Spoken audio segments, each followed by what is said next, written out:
নাহমাদুহু ওয়া নুসাল্লি আলা রাসূলিহিল কারীম আম্মা বাদ।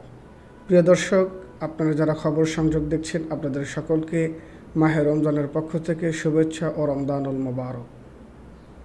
প্রিয় দর্শক, আমরা জানি রহমতের দশকের পরে মাগফিরাতের দশক আসে, কিন্তু যারা আমরা রহমত থেকে বঞ্চিত হয়েছি, আমাদের জন্য উচিত হলো মাগফিরাতের প্রার্থনা করা, আল্লাহ তাআলার কাছে ক্ষমা প্রার্থনা করা।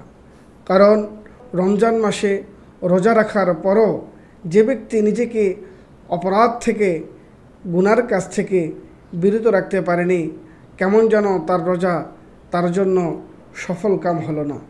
এই জন্য হাদিসে কুদসিতে এসেছে, আসিয়ামু জুন্নাতুন, রোজা হলো ঢালস্বরূপ।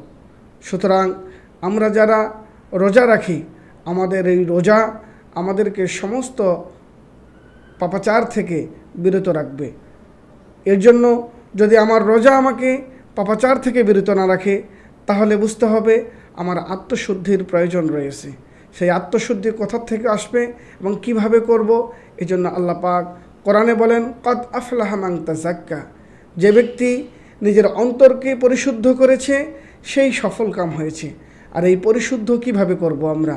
পরের আয়াতের মধ্যে বলা হয়েছে, ওয়া যাকারা ইসমা রাব্বিহি ফাসাল্লা, যে ব্যক্তি আল্লাহর নাম স্মরণ করে এবং নামাজ আদায় করে, সালাত আদায় করে, এভাবেই আমরা আমাদের আত্মশুদ্ধি করতে পারবো।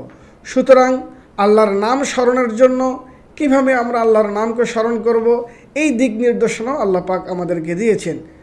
সূরা আলার শুরুতেই আল্লাহ বলেছেন, সাব্বিহিসমা রাব্বিকাল আ'লা, তোমরা আল্লাহর সুমহান নামসমূহ নিয়ে আল্লাহকে স্মরণ করো।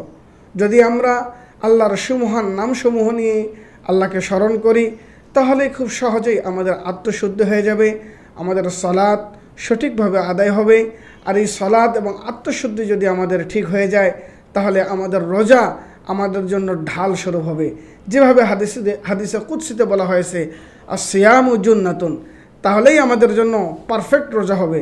তাই আসুন আমরা আত্মশুদ্ধির মাধ্যমে সমস্ত পাপাচার থেকে বিরত থেকে রোজাকে ঢাল হিসেবে ব্যবহার করি, এবং রোজা যেন প্রকৃত ঢাল হিসেবে ব্যবহার হয়, সেইভাবেই আমরা নিজেদেরকে রোজা রাখার জন্য প্রস্তুত করি। আল্লাহ আমাদেরকে সঠিকভাবে রোজা রাখার তৌফিক দান করুক, আমিন।